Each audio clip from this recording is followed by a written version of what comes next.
বন্ধুরা, সবাই কেমন আছো? আশা করছি অনেক ভালো রয়েছো। সবাইকে অনেক অনেক ওয়েলকাম আমার নতুন একটা ব্লগে। তো এটা কোনো ডেইলি ব্লগ নয়, বলতে পারো একটা ছোট্টখাটো ট্রাভেল ব্লগ। তো তোমরা সবাই হয়তো জানো যে আমি হুগলিতে থাকি, বা না জানলেও আজকে বলে দিলাম তোমাদেরকে।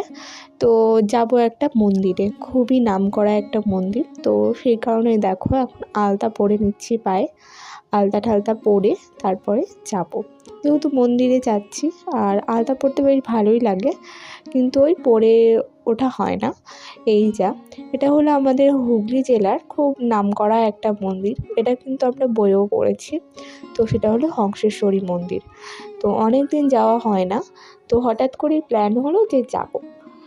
দেখবে মানে আগে থেকে প্ল্যান করে থাকলে সেই কাজটা কিন্তু হয় না। যেহেতু এটা হঠাৎ করে 2 ঘন্টার মধ্যে প্ল্যান হয়েছে, তো এখন এই যে রেডি হব, মাম্মামকে রেডি করাবো, খাইয়ে এখন এই দেখো বেরিয়ে পড়লাম।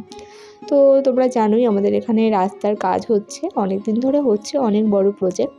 তো একটু টাইম লাগছে, সেই কারণে তো রাস্তার অবস্থা খুবই খারাপ। তো এই যে আমরা এখন যাচ্ছি বাঁশবেড়িয়ার দিকে। আমাদের ওখান থেকে বেশিক্ষণ নয়। তো তোমরা যদি কেউ আসতে চাও, তো তোমরা যারা ব্যান্ডেল স্টেশন থেকে আসবে তারা কিন্তু খুব সহজেই অটো বা টোটো করে আসতে পারো। তো দেখো আমরা এখন বেরিয়ে পড়েছি, বা অন্য জায়গা থেকেও তোমরা চাইলে আসতেই পারো। এটা কিন্তু খুবই নামকরা একটা জায়গা। আমরা মন্দিরটার খুব কাছে থাকলেও কিন্তু সচরাচর আসা হয় না। আমাদের এখানে কিন্তু অনেক কিছু রয়েছে যেগুলো আমরা বইয়ে পড়েছি, যেমন হলো হংসেশ্বরী মন্দির, ব্যান্ডেল চার্চ, আরও অনেক কিছু। এই দুটো খুবই বিখ্যাত একটা জায়গা আমাদের এখানের। তো তোমরা যারা আসবে ভাবছো হুগলি জেলায়, তো তারা এই দুটো জায়গা অবশ্যই ঘুরো। আরও তো অনেক কিছু রয়েছে, সবই আসলে জানতে পারবে। তো আমার ভিডিওর মাধ্যমে আমি অনেক কিছুই তুলে ধরি আমাদের এলাকার। তো দেখো বলতে বলতে চলে এসেছি, এখানে একটা লেক মতো রয়েছে, আর ওই দেখো মন্দির। এটা কিন্তু খুব পুরনো এবং জনপ্রিয় একটা মন্দির। এখানে কিন্তু অনেক দূর দূর থেকে লোক আসে। তো সম্পূর্ণ জিনিস কিন্তু মন্দিরে ঢোকার আগেই লেখা আছে, সব কিছু তোমরা আসার সময় জেনে নিতে পারবে। তো এখন কিন্তু অনেক রুলস হয়েছে, যেহেতু অনেকদিন পরে এসেছি, এখানে ভিতরে ভিডিও করা একদমই অ্যালাউড নয়। তবুও আমি চেষ্টা করেছি তোমাদের সাথে একটু একটু ক্লিপ তুলে ধরার। তো সেটাই আমি, এটা হলো ঢুকতেই প্রথমে এখানে দেখো ধূপকাঠি, মোমবাতি। তো এখানে জুতো ভেতরে পড়ে যাওয়া যায় না, তো যে কারণে এখানে কিন্তু রাখা যায়।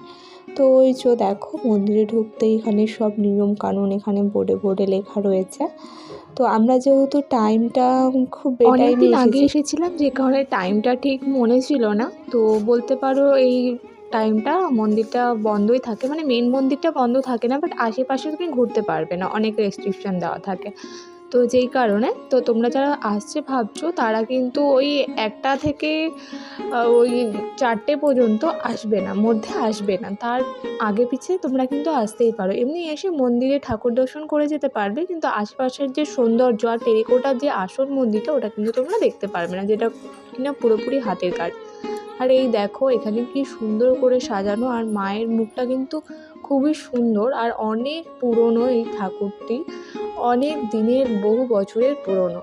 তো দেখতেই পাচ্ছ এখনও কিন্তু মন্দিরটা মোটামুটি নষ্ট হয়ে যাওয়ার মতো অবস্থায় পড়েছে, যেই কারণে এতটাই রেস্ট্রিকশন, এমনকি সিসিটিভি পর্যন্ত লাগানো রয়েছে যাতে কেউ ভিডিও না করে, কিছুই না করে। বাট আমি অনেক কষ্ট করে, আমার একজন ছিল আকাশ, তোমরা হয়তো আমার ভিডিওতে দেখেছো, আমার দেওর, ছোটো দেওর, তো ওকে দিয়ে একটু একটু ক্লিপ তুলিয়েছি যাতে তোমাদের সাথে আমি একটু শেয়ার করতে পারি। কারণ আমরা যখন এসেছিলাম তখন কিন্তু ওখানে একজন ইউটিউবার ভিডিও করছিল, সে পুরো প্রফেশনালি ভিডিও করছিল, বাট এখান থেকে পুরোপুরি তাকে অনেক বকা দেওয়া হয় যে না, এখানে ভিডিও একদমই অ্যালাউড নয়। তো যে কারণে পারমিশন নিয়ে এসে তারপরে করতে হবে। বাট আমি যেহেতু এমনি করছিলাম, খুব একটা প্রফেশনালভাবে আমি ভিডিও করছি না, এখানে জাস্ট কয়েকটা ক্লিপ নিচ্ছি আমার ভিডিওর সাথে অ্যাটাচ করব বলে। তো অনেকটাই লুকিয়ে চুরিয়ে বলতে পারো ক্লিপগুলো নিয়েছি তোমাদের জন্য, শুধুমাত্র যাতে তোমরা একটু দেখতে পারো আমাদের এলাকার একটা সুন্দর জিনিস। তো ওই দেখো ওদিকে এখন যাওয়া যাবে না, এখানে অনেকগুলো শিব মন্দির রয়েছে। তো দেখতেই পারছো এই যে এখানটা কি সুন্দর ছোট ছোট ঘর মতো করা রয়েছে, খুব সুন্দর। আর আমরা এসেছিলাম আমার মা, আমার শাশুড়ি মা, আমার যা, আমার মামি শাশুড়ি, আর আমার একটা ছোট্ট দেওর, আর আমার পুচকু, ওই যে দেখতেই পারছো। তো ঠিকমতো অতটা ফটো তুলতে পারিনি, লাস্টে তোমাদের সাথে ফটো শেয়ার করব। আর এখানে কিন্তু ভোগেরও ব্যবস্থা আছে। এখন ভোগ মূল্য তোমার 50 টাকা করে পার প্লেট।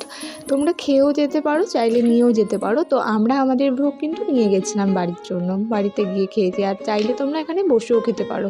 খুব সুন্দর নিরিবিলি জায়গা, আসলে কিন্তু মন ভরে যাবে, মন জুড়িয়ে যাবে পুরোপুরি ঘুরতে গেলে। ওদিকটা পুরোই বন্ধ করা রয়েছে, ওদিকটা একদমই। আর এই যে দেখছো ছোট ছোট এক দরজা মতো, এর ভিতরে কিন্তু সব কটাতে শিবলিঙ্গ রয়েছে। মোট 100 কতটা বেশি 108টা মতো শিবলিঙ্গ কিন্তু এখানে রয়েছে।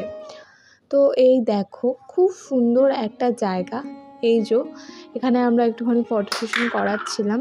তো লাস্টে বললামই তোমাদেরকে আমি ফটো শেয়ার করব। আর দেখো একবার স্লোলি কি সুন্দর একটা পুরো চারিদিক সবুজ।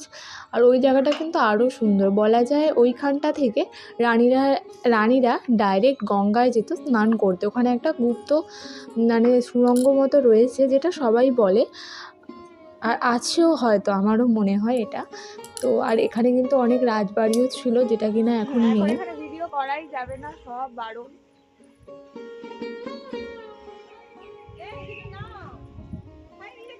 নিয়েছি, তোমাকে দেখা যাচ্ছে।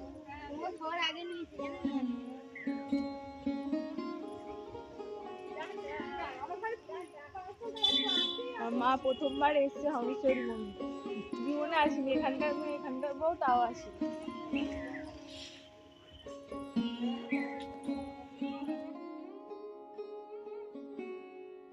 মন্দির থেকে বেরোতেই দেখো দুধারে পুকুর, মানে এটা একসাথেই ছিল, পরে কিন্তু রাস্তাটা কাটা হয়েছে, মানে এমনভাবে করা হয়েছে যত সম্ভব। তো দেখো খুব সুন্দর করে। আর এই দেখছো বড়, এটা কিন্তু একটা গেট, তোমরা বুঝতেই পারছো এখানে কিন্তু মানে রাজবাড়ি টাইপের ছিল অনেক বছর আগে, শোনা কথা যদিও।